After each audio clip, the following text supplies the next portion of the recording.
टिके, व्यापारियों के लिए काम ना करे। कैसे आएगी, क्या आएगी, ये तो आप लोग सोचोगे, बात की बात है। लेकिन इस वक्त हमारे ऊपर बहुत चंगुल में फंस गए हैं, विद्यार्थी खास तौर से फंस गए हैं। सारे कॉलेजों में वो प्रिंसिपल उठा दिए गए हैं, वो डायरेक्टर और वाइस चांसलर उठा दिए गए हैं जो खुली आवाज नहीं बोलने देते। खुल के बोलने वाला प्रोफेसर किनारे कर दिया जाएगा, निकाल दिया जाएगा, या भर्तियां होंगी नहीं। पिछले साल दिल्ली विश्वविद्यालय में 5000 शिक्षकों की भर्तियां हुई, मतलब पक्के बनाए गए। वहाँ पे कई लोग 10-10, 12-12 साल से काम कर रहे थे, उनको निकाल दिया गया। आधे लोगों को निकाल दिया गया, आधे लोगों को तो रख लिया। किसी तरीके से सोच सिफारिश लगा दी उन लोगों ने। जो लोग इस नेटवर्क के जो हुकूमत कर रही है, इसके नेटवर्क के हिस्सा नहीं है, उनको नौकरियों की बहुत मुश्किल है। इसलिए आप आंखें खोलो, ये बात मुझे कहनी चाहिए। मैं चाहता हूँ कि तुम लोग नंबर बनो। सर IIT दिल्ली में प्रोफेसर रहे फिजिक्स के, और सर का जो काम है एज ए वैज्ञानिक की तरह, एक वैज्ञानिक के रूप में प्लाज्मा फिजिक्स में, और उनका बहुत बड़ा योगदान है वैज्ञानिक के रूप में। सर अमेरिका में भी रहे कई वर्ष, एक वैज्ञानिक के रूप में वह कार्यरत रहे, और IIT दिल्ली में उन्होंने पढ़ाया। उसके बाद जो सर ने करना शुरू किया वो हम सब के लिए बहुत एक मिसाल की तरह है, और मुझ जैसे लोगों को बहुत बड़ी हिम्मत देते हैं। सर जगह जगह घूम घूम कर, पर्चे लिख कर, नफरत के खिलाफ, जो सांप्रदायिकता के खिलाफ, जो हम सबके मन में बैठता जा रहा है, जो राजनीति चल रही है और आम आवाम के भी मन में जो एक जहर बैठता चला जा रहा है, उसको दूर करने का प्रयास कर रहे हैं। देश भर में सर विभिन्न मसलों पर जो सांप्रदायिकता से जुड़े हैं, उन समस्याओं पर सर बात कर रहे हैं। और आप लोगों को जानकर बहुत आश्चर्य होगा कि सर पर्चे लिखते हैं और बहुत पैदल चलते हैं, और पर्चे दुकान दुकान हर। मैंने 58 साल पहले तो उस वक्त न्यूमोनिया की गोलियां खाई थी, उसके बाद से मैं दवाई नहीं खाई। कारण ये है कि मैं जब दौड़ता हूँ, अभी मैं दौड़ने जाता हूँ, 4-5 किलोमीटर दौड़ लेता हूँ, 77 साल का हूँ मैं। इसलिए तुमसे कहता हूँ तुम्हारी उम्र तो दौड़ने की सचमुच है, और दौड़ सकते हो, दौड़ो। उसे 3 फायदे होंगे। शरीर से में बीमारी से लड़ने की ताकत आएगी। दूसरा, दिमाग, जब आप दौड़ो, एक तो रिदम में दौड़ो, मुंह से सांस मत लो, नाक से सांस लो, और दूर का देखो, आसमान को देखो, दिमाग को विचारों से खाली करके दौड़ो।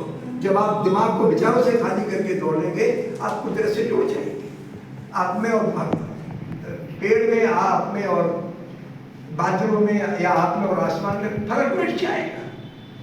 वही चीज आप अपने संबंधों में पैदा करोगे आगे चल के, कि जिस आदमी से मिलो उसकी जात बिरादरी में नहीं उलझोगे, फिर आप धर्म में नहीं उलझोगे, उसकी जिंदगी में देखोगे कि यार इसकी क्या जरूरत है, फिर कुछ उसका दुख तकलीफ आपको एहसास हो गया तो आप इंसान बन जाओगे। तो जिस वक्त आप दिमाग को विचारों से खाली करोगे, आपके दिमाग का टेंशन भी कम होगा, तनाव कम होगा, फिक्र कम होगी कि नौकरी लगेगी कि नहीं, इम्तिहान में अच्छे नंबर आएंगे कि नहीं। मेरा मशवरा है कि दौड़ने से दूसरा फायदा ये। तीसरा, जो जिसके लिए मैं घूमता हूँ और लोगों को मशवरा देता हूँ, वो है देसी नफरत मिटाना। अभी आप लोगों के आने के पहले कुछ बच्चे थे, उससे मैं बात कर रहा था। नफरत का मसला छोटा नहीं है। जितना खतरनाक आपके पिता को कोई गोली मार रही है, उतना ही खतरनाक आपके दिमाग में नफरत का होना है। उतनी खतरनाक चीज है नफरत, और खासतौर से ग्रोह बना के जब नफरत की जाती है, जैसे RSS ने ग्रोह बना लिया है। एक जमाने में मुस्लिम लीग का एक ग्रोह था, अब अपने देश में मुसलमानों का ऐसा बड़ा ग्रोह नहीं। कई दूसरे देशों में गोरे लोगों ने ग्रोह बना रखे हैं। ये ऑर्गेनाइज्ड नफरत परमाणु बम से ज्यादा खतरनाक है।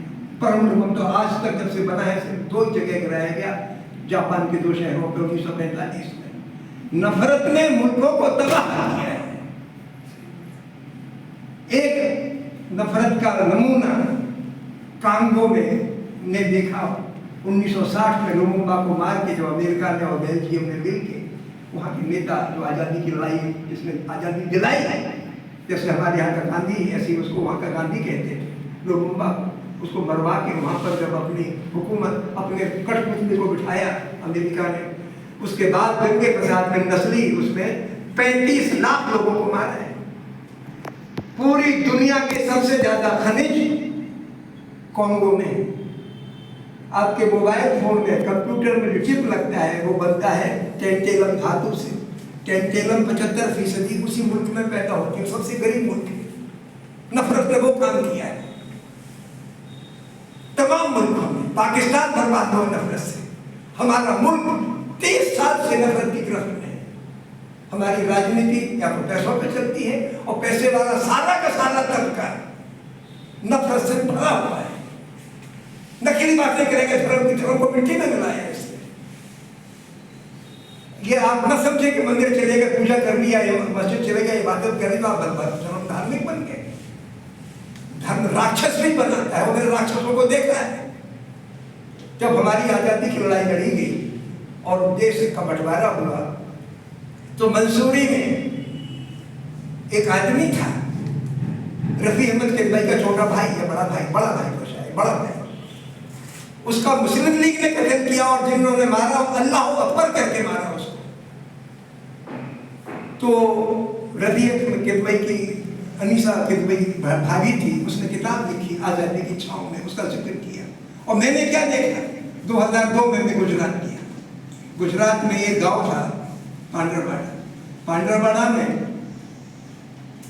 बड़ा दंगा हुआ था। दंगा नहीं, कत्ल हुआ था। 27 लोग मारे गए थे, ज्यादातर जिंदा जलाए गए थे और 157 घर जले थे। जब मुझे खबर लगी तो मैं उस गांव गया। 3 बजे पहुंचा मैं बस से चल के।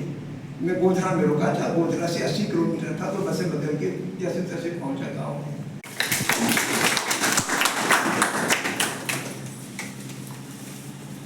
मैं चाहता हूँ कि नंदन जी कुछ अपनी बात बोले।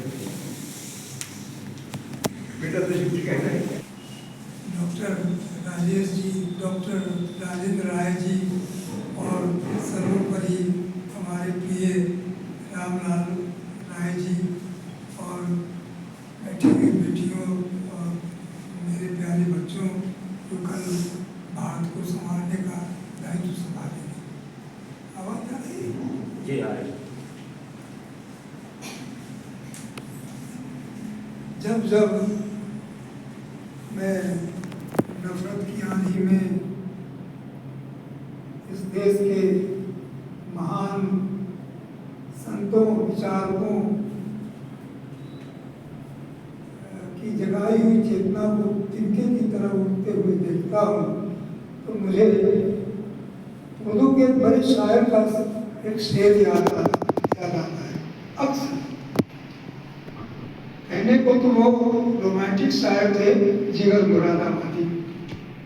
जिगर साहब कहते हैं कि उनका क्या फर्ज है अरबाब सियासत जाने, मेरा पैगाम मोहब्बत बेटा थोड़ी सरकार में आपके यहाँ 3 महीना 13 दिन प्राचार्य रहा और इस धरती से मेरा इतना गहरा सरोकार रहा है।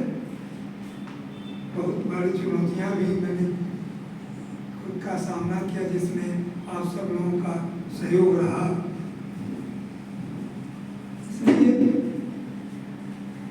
मुझे ये लगता है कि जिस देश ने बुद्ध को पैदा किया, जिस देश ने कबीर को पैदा किया, जिस देश ने रविदास को पैदा किया, मन चंगा तो बटोते में गंगा,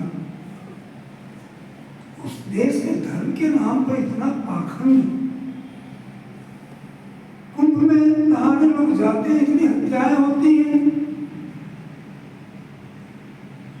किसी की आंखों से एक बूंद आंसू नहीं टपकता।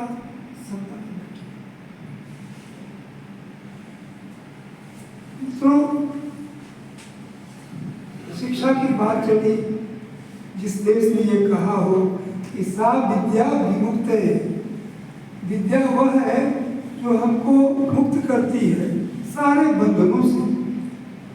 और आज हम विश्व गुरु होने का दावा करते हैं, लेकिन हमने विद्या को कहाँ पहुँचा दिया।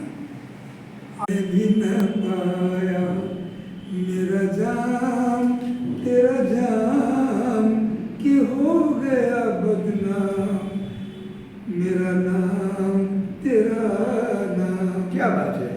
चाँद की परछाइयाँ भी बन गई दीवार, कटती है कहीं और मेरी शाम तेरी शाम। दूसरी भाई है, परदेश में प्यासे से कभी जाति न पूछो, उलझन है पुरानी तो नई बात न पूछो। क्या बात है, क्या बात है। जब रात हमें अपनी दे न सके सितारों, फिर हमने गुजारी है कहाँ रात न पूछो। और नई पीढ़ी की बात आपको रहता है, क्या अद्भुत करता है। नई रोशनी को मिले रहा कैसे, नजर है नई तो नज़ारे पुराने, नई शाम है तो धुंधलका पुराना, नई रात है तो सितारे पुराने। नेपाली जी के